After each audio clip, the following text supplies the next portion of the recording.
Après Tipaza, notre étape suivante est Oran, à 4 heures de voiture par l'autoroute.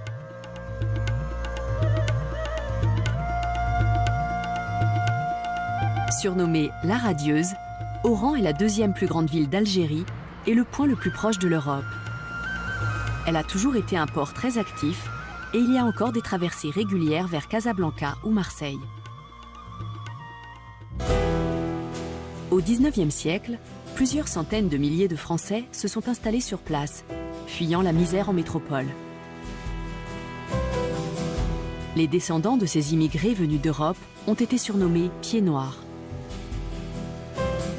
Bien que nés en Algérie, ils se sentaient français et sont devenus peu à peu la classe dominante dans le pays. L'influence française est très nette à Oran. L'architecture reflète le passé multiculturel de la ville. Il y a aussi eu une influence hispanique sur Oran, avec notamment une arène de tauromachie dans le vieux quartier espagnol. Dès le IXe siècle, les marchands andalous ont fréquenté les côtes algériennes pour y faire du commerce. Aujourd'hui, Oran est une destination touristique prisée avec de nombreux hôtels sur le front de mer. Une grande station balnéaire appelée Les Andalouses s'étend au pied des plages de sable fin. Parmi les touristes étrangers, il y a parfois des descendants de Pieds Noirs.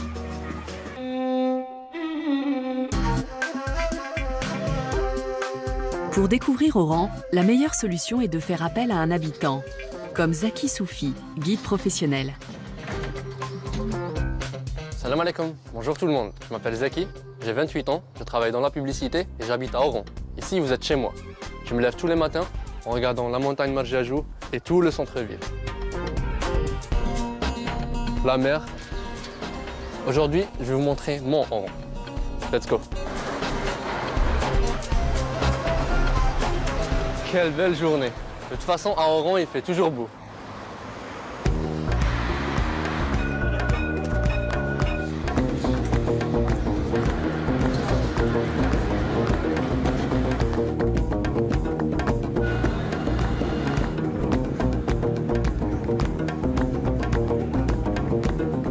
Il y a toujours une ambiance cosmopolite à Oran, héritée de son passé colonial.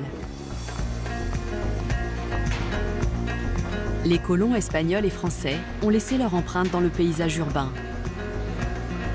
Un Français célèbre est né et a grandi dans ce quartier.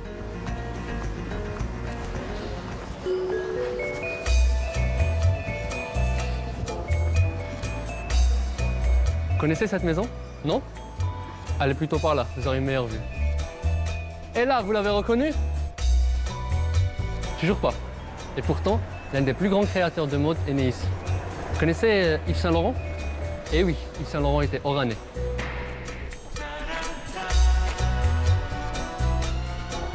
Le grand couturier est né à Oran en 1936 et y a passé les 18 premières années de sa vie. Son style était fortement marqué par les couleurs et la lumière des vêtements et des coutumes nord-africaines, comme en témoigne Amor Guellil, spécialiste de mode.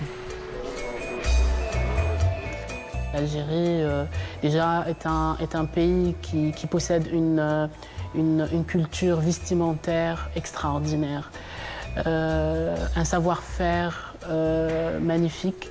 Et tous ces éléments ont été repris et inspirés Monsieur Yves Saint Laurent lors de ses créations. On voit la présence et l'influence berbère dans ses vêtements, le Sahara, le voyage en Afrique, la femme de couleur. Il inspirait énormément. Dans le quartier, Zaki interroge un habitant sur le célèbre couturier français. Il a grandi avec ma mère, les sœurs de ma mère. وكانوا les anciens تاع الكارتي هنايا كلمات والله غالب ماشي يعرفوا l'histoire. Chaque 5 ans, 4 ans, 6 ans, يجي يضرب طله ويروح. كان يجي نوكولين تيجي avec sa canne. Cheveux gris. Yves Saint Laurent revenait souvent ici, même plus tard après avoir quitté l'Algérie. Il revenait souvent ici pour prendre des nouvelles de ses anciens voisins et ses amis d'enfance. Voilà. Zaki nous emmène en centre-ville jusqu'à l'ancienne place d'Armes. Ici, nous sommes à la place 1er novembre, la plus grande place d'Oran. Aujourd'hui, elle s'appelle la place 1er novembre en commémoration des 1er novembre 1954, la date du déclenchement de la révolution algérienne. Mais avant, ça s'appelait la place d'Armes. Où on voit en haut une statue faite par les Français à l'époque de la colonisation française qui représente une victoire. Et en bas, nous avons notre victoire à nous, l'émir Abdelkader. L'émir Abdelkader a été le plus grand héros nationaliste d'Algérie. À partir de 1839, il s'est battu contre l'armée française dans l'ouest du pays. Ces combats ont inspiré le mouvement indépendantiste du XXe siècle. L'Opéra d'Oran, édifié en 1908, illustre parfaitement le style de l'architecture coloniale française. Zaki fait un détour par le marché de Medina Djida, dans une partie de la ville encore très baignée par les traditions.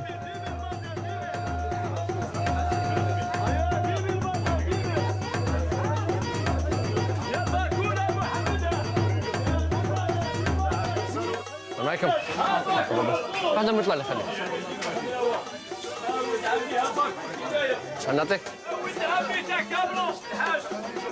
Vous connaissez ça? On appelle ça motla.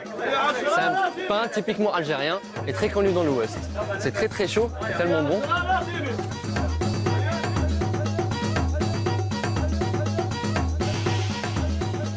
L'Algérie est un pays musulman et je suis musulman, alhamdoulilah. Et aujourd'hui, je vous emmène dans cette église. Cet imposant bâtiment est la cathédrale du Sacré-Cœur.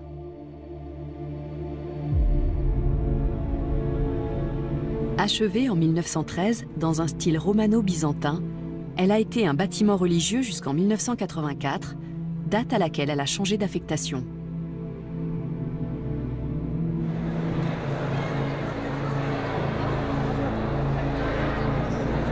L'évêque d'Oran, Monseigneur Pierre Claverie, en a fait une grande bibliothèque publique dans l'espoir de nouer le dialogue entre chrétiens et musulmans, dont les relations avaient souffert de la colonisation et de la guerre d'indépendance.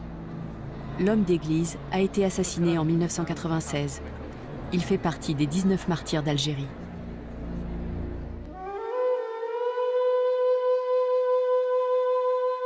L'histoire oranaise a été très marquée par les invasions successives. Au XVIe siècle, les Espagnols s'y sont installés. Puis à partir du XVIIIe siècle, les Ottomans ont aussi voulu profiter de ce grand port de Méditerranée. Partout, il y a des traces des différents occupants.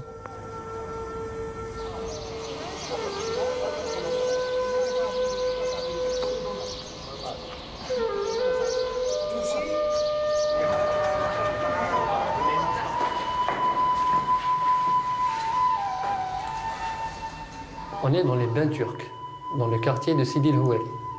Cette salle servait de salle d'attente pour accéder au bain, et je pense avoir quelques informations sur lui. Alors selon le guide Oran, les bains turcs ont été construits en 1708 par le bey Bouchlaghem, à l'époque de la domination ottomane. Ces bains servaient d'annexe à la mosquée du quartier.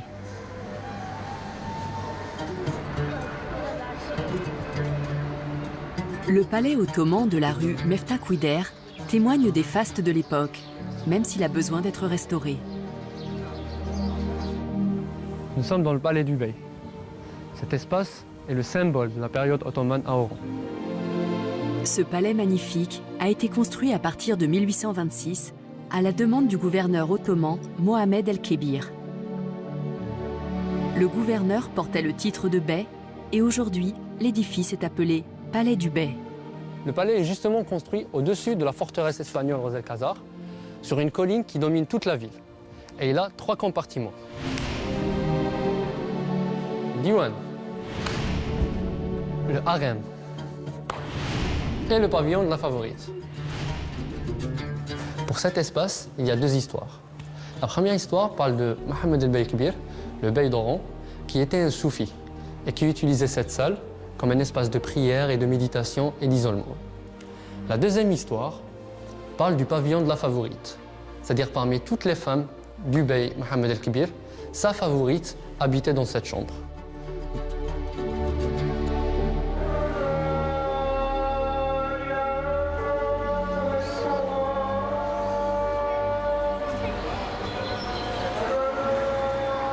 secret très calme ici. Comme vous pouvez le voir, le bey avait une vue imprenable sur toute la ville. Et c'était sa façon peut-être un petit peu d'espionner les gens et de voir ce qu'ils font. Le palais du bey surplombe le quartier espagnol, reconnaissable à ses rues à l'allure castillane et ses bars typiquement espagnols.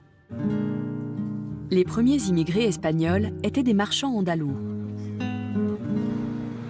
Arrivés au Xe siècle, ils se sont installés dans ce barrio. Notre guide est justement un Oranais d'origine espagnole. On est dans le bar Santa Cruz, mon préféré. C'est mon café. Je viens toujours ici parce que l'ambiance est très conviviale. C'est un bar où les marins viennent prendre leur café, comme moi. Je peux avoir un café?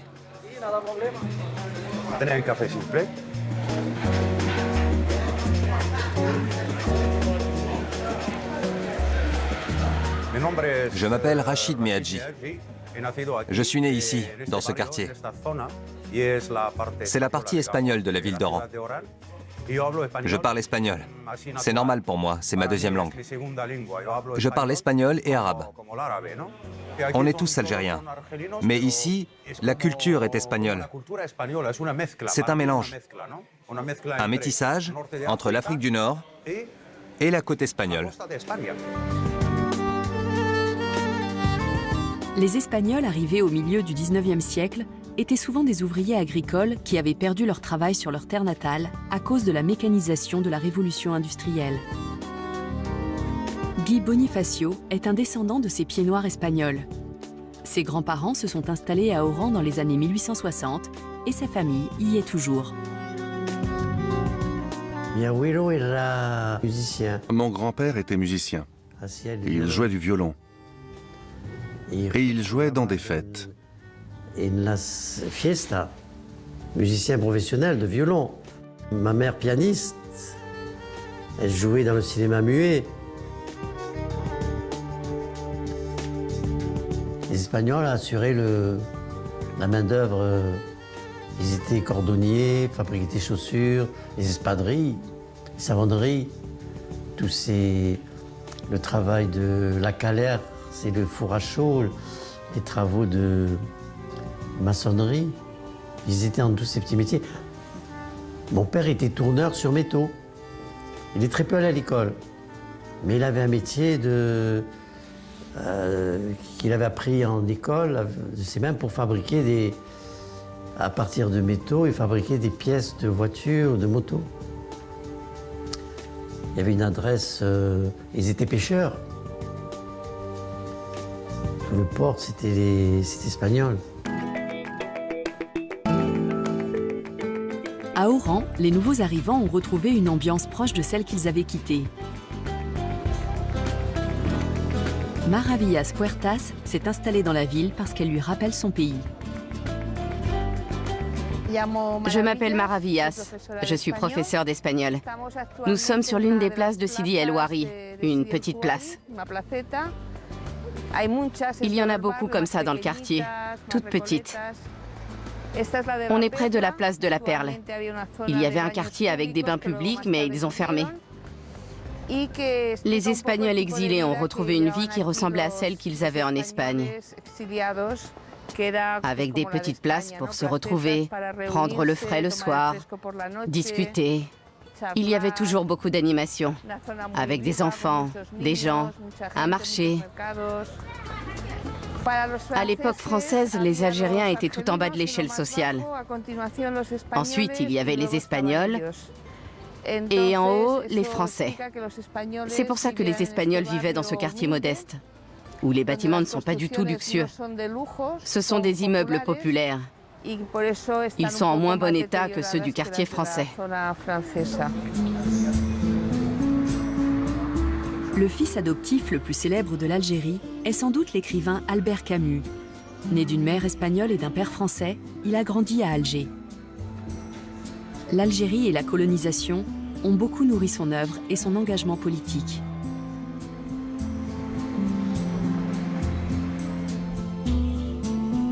C'est à Oran qu'il a écrit La Peste, l'un de ses romans les plus célèbres. L'influence espagnole à Oran se ressent aussi dans la cuisine locale, comme nous le prouve Zaki, notre guide. Et je vais vous faire découvrir le repas le plus populaire de la ville d'Oran, mais aussi le moins cher, la kalantika. La kalantika est un plat populaire.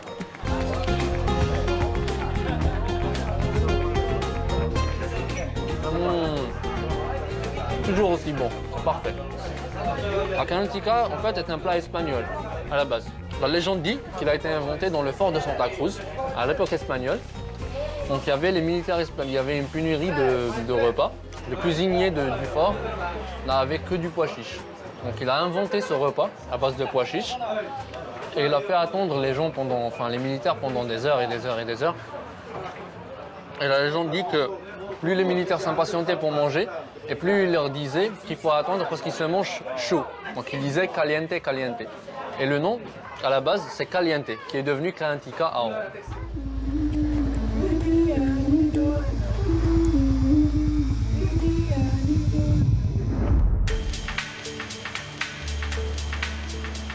Le fort de Santa Cruz est au sommet du mont Murjajo, à 400 mètres au-dessus de la mer. C'est un fort militaire construit par les Espagnols entre 1577 et 1607.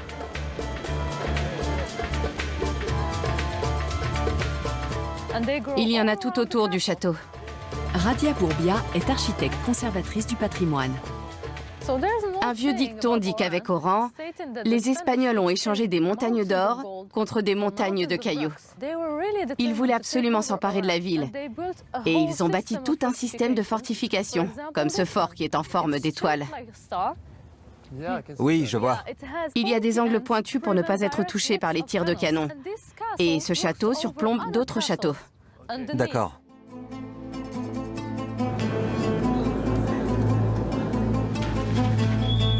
L'architecture défensive comprend notamment un machikouli, avec des ouvertures pour tirer ou lancer des projectiles sur l'ennemi.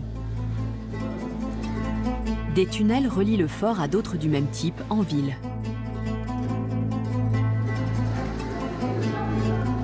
L'eau de pluie était récupérée et stockée dans un réservoir, ce qui, en cas de siège, permettait aux soldats de survivre plusieurs mois dans le fort. Les officiers logeaient dans le château principal. Comme il est en hauteur, il permet de surveiller la ville et les environs pour repérer les attaques.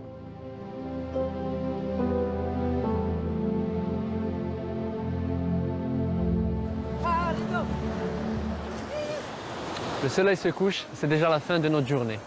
J'espère que vous avez aimé ce que vous avez vu. En tout cas, j'ai essayé de vous montrer un petit bout de ce qui est mon Oran. Si vous voulez voir Oran en entier, il faut venir ici, croyez-moi, ça en vaut le détour. Salam. Ah, mais il reste une dernière chose à faire. Vous ne pouvez pas venir à Oran sans goûter à la Méditerranée.